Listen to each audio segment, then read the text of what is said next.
Maoni yangu ni kwamba G55 hawana athari yoyote ambayo wataitengeneza baada ya wao wenyewe kuondoka Chadema. Na isipokuwa tu uamuzi wao unaonekana zaidi ni wenye papara, na ambao unaonekana kuna ushawishi au kuna vitu ambavyo vinawasukuma kufanya yale ambayo wameyafanya, lakini bila mpangilio. Mimi naamini kwamba hoja za G55 zilikuwa ni za msingi sana kabisa, na walipaswa kuendelea kuzijengea ushawishi ndani kwa ndani, na pengine wanachadema wenzao au hata nje ya Chadema wangeweza kuwaelewa na kuwaunga mkono, na pengine wangeweza kutengeneza ushawishi ukawa mkubwa zaidi. Lakini kitendo tu cha kuamka, mmeamka mara ya kwanza, mmeandika barua. Ile barua kwa mara ya kwanza walivyoiandika walikuwa sahihi, lakini walipokuja kufanya press conference haikuwa uamuzi sahihi, kwa sababu hakuna kingine ambacho walikuwa wanajaribu kukionyesha zaidi ya kutengeneza kwamba ionekane ndani ya chama chao kuna mpasuko. Sasa ukishaanza kuonyesha watu kama ndani ya chama chenu kuna mpasuko, ni dhahiri makundi yatakuwa yanasigana tu. Kwa hiyo kuna uadui ambao tayari au msuguano ambao tayari ulishakuwepo na ukaendelea kuwepo.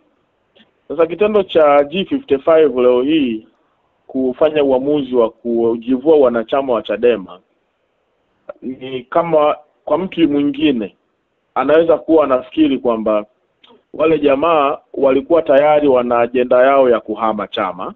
Kwa hiyo hata mwanzoni au madai yao ya mwanzo kuhusu yale ambao walikuwa wanayapigania, ikiwemo kushiriki uchaguzi na kwenda na kutokubaliana kwao kuhusu ile no reforms no election.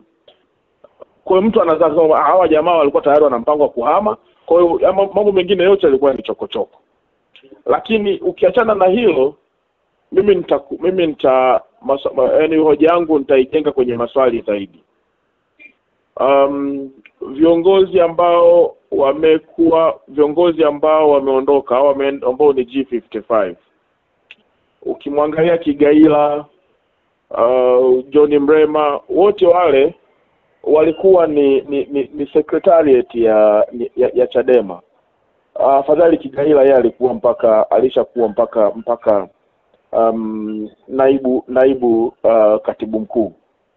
Sasa maana yangu ni nini? Maana yangu ni kwamba hata wao wenyewe huwezi kuwapa turufu kwamba wanapokwenda wataweza kujenga ushawishi mkubwa, kwa sababu hawajawahi hata siku moja wao wenyewe kusimama na kujenga ushawishi mtu mmoja na kushinda angalau jimbo. John Mrema kagombea ubunge nafikiri zaidi ya mara 2 na hajawahi kushinda. Kigaila kadhalika. Salum Mwalimu nafasi zake ambazo amekuwa nazo ndani ya chama, unaona kabisa kwamba sio nafasi ambayo alikuwa anashindana na kushinda.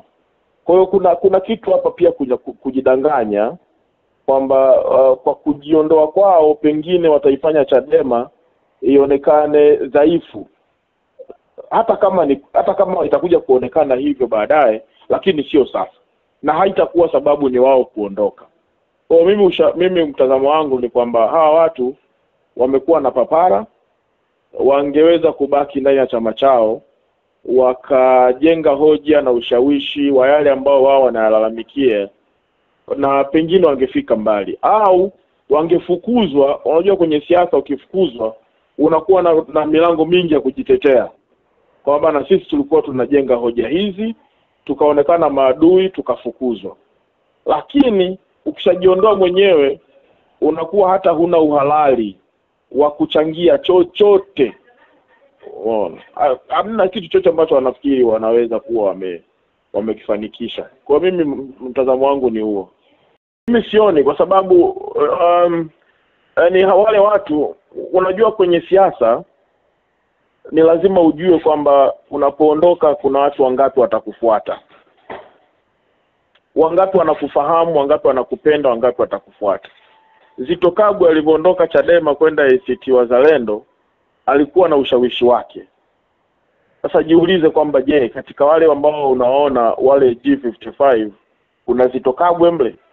Lowassa alipotoka CCM kwenda Chadema unaona impact ambao aliitengeneza. Jiulize kwenye G55 kuna Lowassa mle ndani.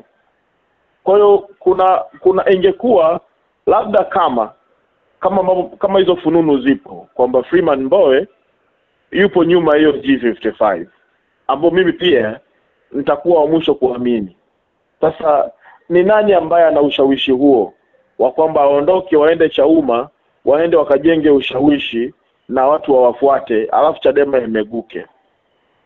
Wakati mwingine pia ni vizuri kuangalia upepo unaendaje. Kwa kipindi hiki upepo wa kisiasa kila mtu anajua nini ambacho kipo, nini ambacho kinachoendelea. Kwa hiyo wewe kama mwanasiasa wa upinzani ukitaka kuruka ni kujisahaulisha hayo na kutaka kujitengenezea njia yako mwenyewe, kiuhalisia ni mwisho kabisa wewe ndio utakayefeli. Kwa hiyo G55 wanapaswa kuheshimiwa kwa uamuzi wao waliofanya, lakini kwangu mimi nauona ni uamuzi ambao umejengwa na papara. Haukuwa uamuzi wenye hesabu nzuri kisiasa kwa wenyewe na kwa nchi pia. Moja, kwanza kihistoria, si jambo jipya kwenye vyama vya siasa. Jambo kama hilo kutokea kwa maana ya wanachama kwa idadi yao aidha mmoja, wawili, watano au 10 au 15, 50 kuhama chama si jambo jipya. Hata vyama ambavyo vya ukombozi kama kule ANC wamekuwa kutoka wanachama ambao wengine waliasi, wakaitwa wasaliti, wakaondoka, lakini chama kiliendelea, pamoja na kwamba chama kile baadaye kilikuja kikafutwa, kikapigwa marufuku, lakini chama kwa sababu kilikuwa kiko ndani ya mioyo ya wa South Africa, hasa wapigania uhuru, watu weusi, chama kile kiliendelea kufanya kazi zake nje ya utaratibu wa kisheria, hasa wengine walikuwa nje ya nchi. Sitaki kuelezea hilo sana, lakini nataka kufahamisha kwamba hilo kihistoria ni jambo. Lakini pia hata kwa historia ndani ya chama cha demokrasia na maendeleo chenyewe, sio jambo la sio wao wa kwanza kuhama chama au kuwa na maoni kinzani ambayo yamefikia hatua ya wao kuamua kuondoka kwenye chama. Kuondoka mtu maarufu mkubwa kabisa ndani ya chama cha demokrasia na maendeleo, Dr. Amani Walid Kaburu. Alikuwa ni mtu mwenye ushawishi, mtu mwenye nguvu, lakini aliondoka na chama kiendelea kusimama. Lakini tutafahamu kwa siku za hivi karibuni au miaka hivi karibuni, mwaka 2014-15, Zitto Kabwe, kiongozi kijana mwenye ushawishi, mwenye nguvu, aliyevutia vijana wengi kwenye siasa na masuala ya uongozi, na yeye alitofautiana na chama chake, ikapelekea sasa kuondoka, japo sakata lake ilikuwa tofauti. Wanachama wake walikuwa wameshafika mahakamani mpaka pale alipotangaza bungeni kwamba sasa anaondoka, na kule sakata lake la wanachama likao basi limeleta shida kwa sababu tayari alikuwa wameshamfuta wanachama, kwa amekuwa amekimbilia mahakamani, lakini mwisho wa siku aliondoka. Sasa ni mtu alikuwa na nguvu sana, lakini chama kiliendelea kufanya kazi na kikana ushawishi, na uchaguzi wa 2015 kilikuwa ni chama chenye nguvu sana na kilipata ushindi mkubwa tu. Kura za urais ilipata ushindi mkubwa, wabunge walipata wabunge wengi kweli, na kikao cha makuu cha upinzani bungeni. Sasa hiyo inaweza kuonyesha ni huyu mmoja mtu mwenye nguvu. Lakini wakati huo Dr. Slaa, baada ya uchaguzi ule, katibu mkuu, mtu mwenye nguvu, mwenye ushawishi. Yani hao nao wataje Zitto Kabwe, Dr. Slaa, hao ni watu waliokuwa naweza kusema ni nguzo muhimu ya watu wenye nguvu ndani ya chama. Waliondoka, lakini chama kimeendelea kusimama. Na hapo katikati pia wameondoka wengine wanachama wenye ushawishi, hawezi kuwa ushawishi sawa na hao niliowataja, lakini wenyewe waliondoka. Sasa tafsiri yake ni nini? Tafsiri yake ni kwamba chama hiki cha demokrasia na maendeleo kimevuka hatua kubwa, kipo kwenye hatua ambayo imekuwa ni taasisi ya umma ambayo umma una imani nayo kwa sababu ya mambo anayosimamia. Kwa hiyo ni moja ya chama ambacho kimefanikiwa sasa kujenga imani ya umma. Kwa hiyo hata leo ukisema unakifuta kile chama, naweza kusema mimi kwa kweli mioyoni watu, yani kwamba ni chama ambacho sasa hizi kina nguvu kwenye mioyo ya watu. Kwa hiyo sio chama ambacho naweza kusema kama mtu leo akiondoka, hata Mbowe juzi ameshinda uchaguzi ameondoka, chama kipo na watu wanakifuatilia wote, tunaona maoni kwenye mitandao, kwenye mikutano yao wanayoifanya. Kwa kweli wamefanikiwa kujenga taasisi ambayo ina nguvu kuliko mtu.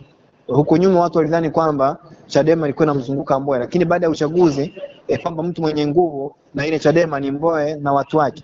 Lakini baada ya uchaguzi ule ameondoka, na sasa hivi tuseme ni kama mstaafu baada ya uchaguzi ule kushinda uchaguzi, lakini chama kinaendelea.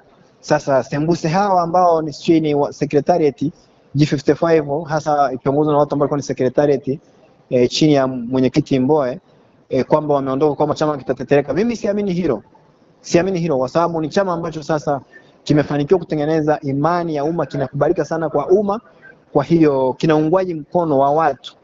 Kwa hiyo hata anapotokea mtu akaondoka, watu wanaendelea kuamini kwamba hii ndio taasisi ambayo tunaamini inaweza kutusemea matatizo yetu, inaweza kusemea changamoto zetu. Ni sauti ya wasio na sauti, ni sauti ya wananchi. Kwa hiyo Chama cha Demokrasia na Maendeleo hapo ndio kilipofikia, mimi naweza kusema. Kwa hiyo sioni kwamba watu hao wakiweza kutikisa kwa namna yote ile Chama cha Demokrasia na Maendeleo. Sioni hiyo.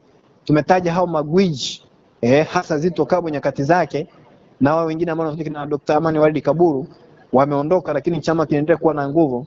Sasa sembuse hao ambao wanaondoka, labda itokee mambo mengine tu ya Mwenyezi Mungu, lakini kwa mtazamo wangu wa kibinadamu wa haya naye yaona, na namna ambavyo tunazungumza na watu, tunaona kwenye mitandao, tunafuatilia mambo, kwa kweli mpaka sasa Chadema imeshafanikiwa kuwa taasisi ya umma ambayo umma unaamini kwamba inaweza kubeba masuala yao na kuyafikisha kwenye matamanio yao.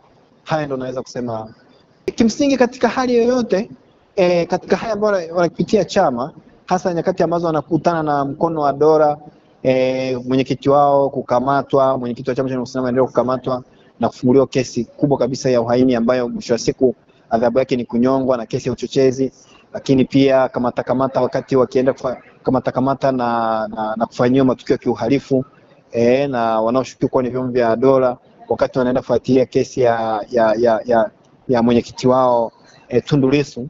Kwa kweli kuna matukio mengi yamekuwa yakiendelea hapa yanayoashiria ukandamizaji dhidi ya haki yao na uhuru wao kufanya siasa. Tungetegemea kwa kweli mshikamano kati yao. Haileti dhana nzuri sana kwa umma, lakini lazima tukubali wanadamu ni watu, hubadilika. Mtazamo wa mwanadamu ni mtu ana maslahi binafsi, ni mtu ana ubinafsi ndani yake. Kwa hiyo hatuwezi kujua matarajio yao au na malengo yao binafsi na nini kinaendelea. Na bahati nzuri ni kwamba uchaguzi ulioisha wa Tanzania unajua kwamba wengi hao ambao wako G55 ni wale walikuwa muungi mkono Tundu Lissu wakati wa uchaguzi.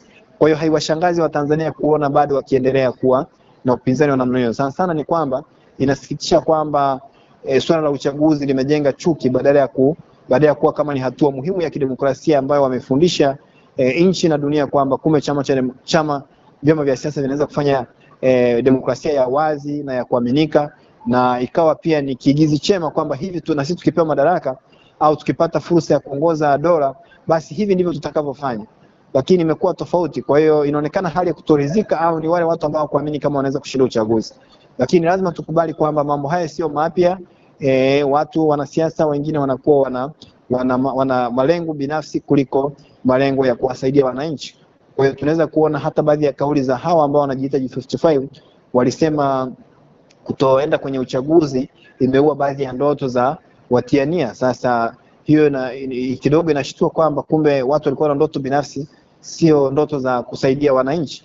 Kwa hiyo inaleta hisia mseto juu ya namna ambavyo hawa ambao tunadhani kwamba wamekuwa wakiimba kuwasaidia wananchi, kuwakomboa wananchi, kuwasemea wananchi matatizo yao na kusimama kuhakikisha kwamba maslahi ya umma, maslahi ya wananchi yanalindwa, basi kumbe wana mitazamo kwamba wana maslahi binafsi kuliko maslahi ya umma. Japo hatuwezi kusema kwamba wanasiasa wana maslahi binafsi, lakini yanapokuwa sasa yanazidi maslahi ya umma, hiyo kidogo inatatiza na kuleta sitofahamu kwa wananchi. Lakini wote tunafahamu, ndugu mwandishi wa habari, kwa kile kinachoendelea mitandaoni, kile tunachokiona kwa umma bado unaunga mkono sana uongozi uliopo, una imani ya umma kubwa sana. Kwa hiyo hata hao wanaoondoka haitii hofu kwa wananchi. Sana ni kusikitika kumbe na wengine wakienda mbali zaidi, kumbe imetusaidia kujua ni wapi walikuwa watu thabiti ambao wamebeba matakwa ya wananchi, na wapi ambao walikuwa wana maslahi binafsi. Na wengine wakisema kumbe hata yale tulikuwa tunasikia wakati wa kampeni, kumbe ni sahihi kwamba